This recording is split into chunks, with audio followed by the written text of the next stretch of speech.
So remember, positive x, positive y is right then up. Negative x, positive y is left then up. Positive x, negative y is right then down. Negative and negative is left and down. So make sure you're going the right direction.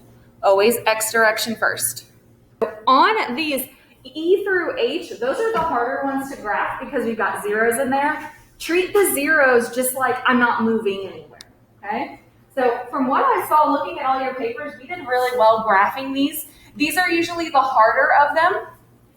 I saw in a couple papers we're writing x, y on top. That's very helpful. We want to make sure we're going in the right direction. So -3, 0 means I go to -3, but then I don't do anything because I go nowhere on the y. So don't be afraid to plot a point on the x-axis or on the y-axis, okay?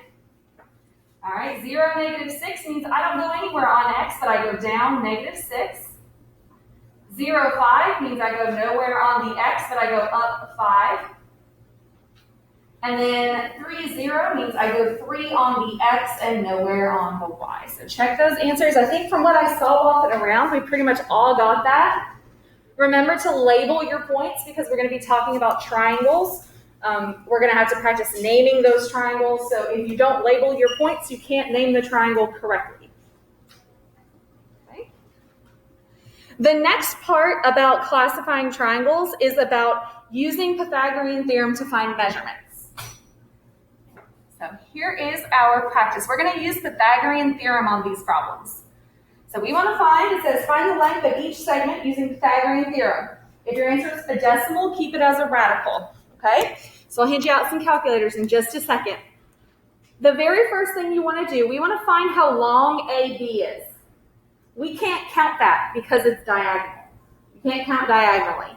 So what we're going to do is make a right triangle off of this segment. So I'm going to draw a triangle down and over. Down and over. We want to make it a right triangle, meaning we do not want our triangle to go past B. It's kind of like we're counting slope. It's very similar to counting slope. You go down and to the right, but in this case, it's a triangle. So we're not going to think about negative numbers at all. Okay? Only positives. So how long is this vertical side? How many boxes? 4. So I'm going to put a little 4 right here. Now we're not counting slope, so we're not making it negative. We're just counting a distance, which is always positive. We will never count this little box. I'm going to just cross it out. We are never going to count that little box for anything. All right. How long is the horizontal piece to the dot? Yeah, that one's 5 units long. So I'm going to just count 1, 2, 3, 4, 5. And I'm going to put 5 here. So what we've actually created is a right triangle, meaning this little box, this is 90.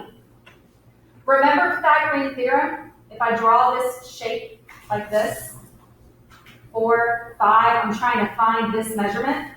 Anybody remember Pythagorean theorem?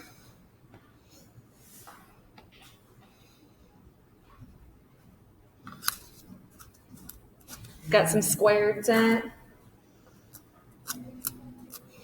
It's okay. The Pythagorean theorem is a squared plus b squared equals c squared. A squared plus b squared equals c squared.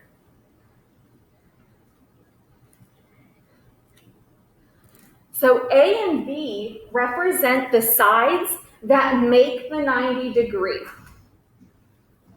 Across from the sides is the hypotenuse, which is across the 90.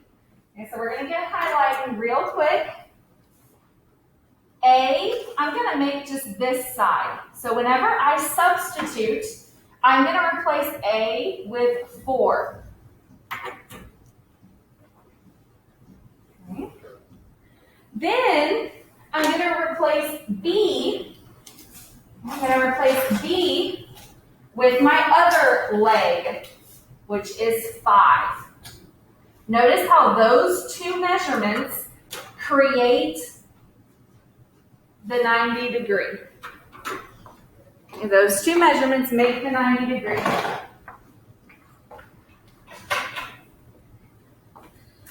The C value is always across the 90. That's called the hypotenuse. The value across the 90 is always the hypotenuse. So we're actually solving for x squared. So I'll give you a second to catch up. I'm going to go. Okay, so what we're going to do is we're going to type this into our calculator, but we're only going to type the first part. So the way it's going to look is you're going to do 4 squared plus 5 squared. And you're just going to press, oh, you can't see that. There you go. 4 squared plus 5 squared, and then you're going to press enter. So practice doing that. You watching me type it doesn't mean you're learning it. So physically type it in, 4 squared plus 5 squared. All I did was type in that equation, just the left-hand side. So when we type it in, we get 41. 4 squared plus 5 squared is 41. So right here underneath, I'm going to write 41. So 41 equals x squared. How do we solve for x? How do we get rid of that squared? Right. Nope. Right. No. No. No. No. What is the opposite of a square? Looks like a check mark. What's this symbol called? Square root. A square root. The opposite of a square is square root. So type in the square root of 41 into your calculator. Do we all know how to get there? 6.40312423. Okay, so we got a decimal. Yeah, We're not going to write our decimal because the instructions say keep your answer as a radical, which means your answer is the square root of 41. That is how long segment AB is. So what you've actually done is you found this distance by doing Pythagorean theorem. That is how long that is. There's no way in the world you could have counted that. I could have. No. We'll put that to the test later. Yes, I could. Because I know what the square root of 4 and 5 is. Perfect. So 5 by 4 and 1 by 5. So you're not really counting though, are you? You're using Pythagorean theorem. No matter what that is. So you're finding the distance of that diagonal piece just by making a triangle and doing the Pythagorean theorem. So on the next example, let's start simple. Let's draw the triangle first. So on the next example, draw the triangle.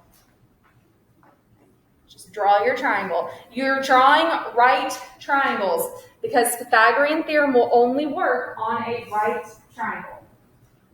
Follow the lines, that's what they're for. We're going to draw a right triangle first.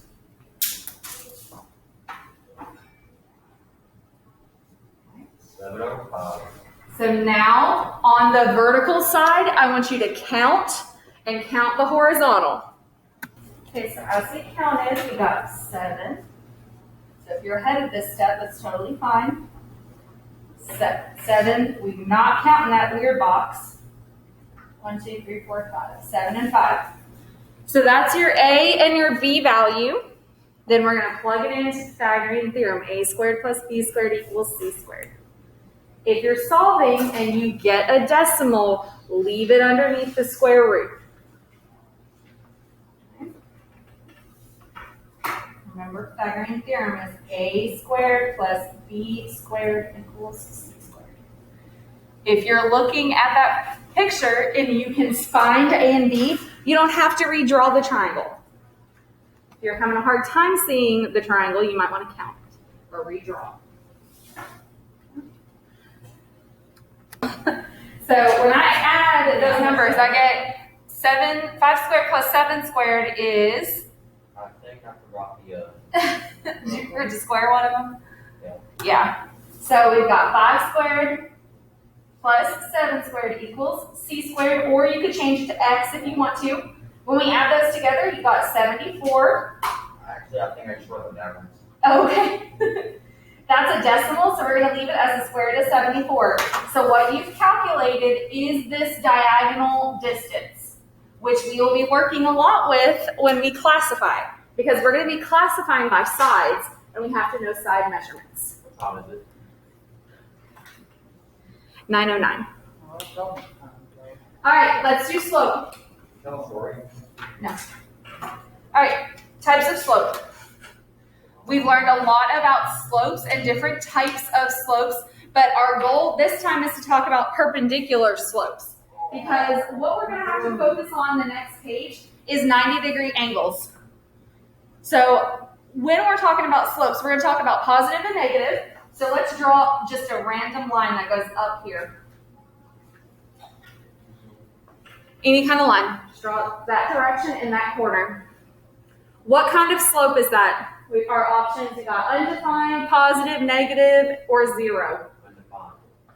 That is not undefined. It's zero.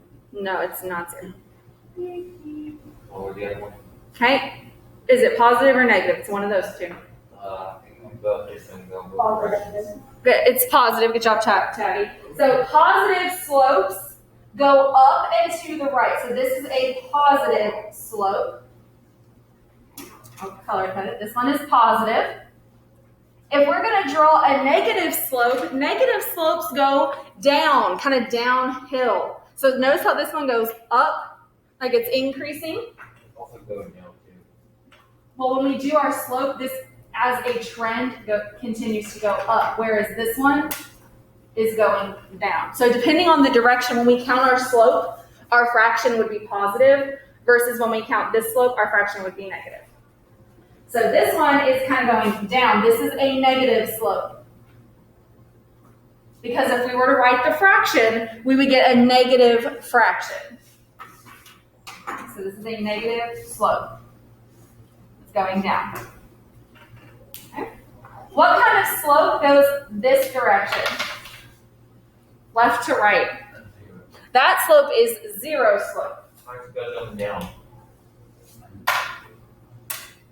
We'll do it up and down here next. So this is zero, because it goes left to right. So it makes a Z. You can envision a little Z. What do we call it when it goes up and down? This one's undefined. So this is kind of a little shortcut to help you. If you're calculating the slope, and your line is going down, your fraction should be negative. Sorry, that's purple. It looks a little pink on the screen. So just being able to identify those values, it's going to make it a little bit easier when you're calculating slope. So let's finish up today's class by calculating. Oh, we got plenty of time, actually. I forgot our schedule changed. Just kidding. I know. All right, let's count the slope of the first line. Y'all are in rare form today. But to me, one took second. I hate myself. Good. My job is to just make you hate class. All of this is recorded for future students to listen to. I might have to go back and delete that part. All right. So how do we calculate the slope of AB? How do I count it? Go down. How many? Go right. Okay, you went right first? Yes, and down. Okay. We can do that, but I want to make sure we're going Y direction first. So if we're going to go Y direction. Go down. Down how many? Down 2. So this is 1, 2, so negative 2 in the Y. Remember how we write change in Y? How many units in the X? 5. Okay. So 1, 2, 3, 4, 5. So my change in X is 5. What's my fraction? Negative 2 over 5. Notice how the slope of this line looks negative. It goes down like this. Our fraction is negative. Okay. All right. Do the last one. All right, so I went down and left. You could have also gone up and right. I went down and left, you could go up and right. Now, if you went up and right, you wouldn't have to deal with these negatives that I have. So I have a -4 over -7, which simplifies to just 4 over 7. So if you went up and to the right, you would have no negatives to begin with. Also, notice how that line is increasing. That's why it's a positive slope, so my fraction should be positive. All right, so on the next page, all we really kind of have time for is we're going to start graphing. So on page 13, I want you to plot the first triangle and label it. I'm finished. You can cap that. Okay, good. We're not done yet. What's going on? Walk to the next page too. Okay. So plot the first triangle and label it.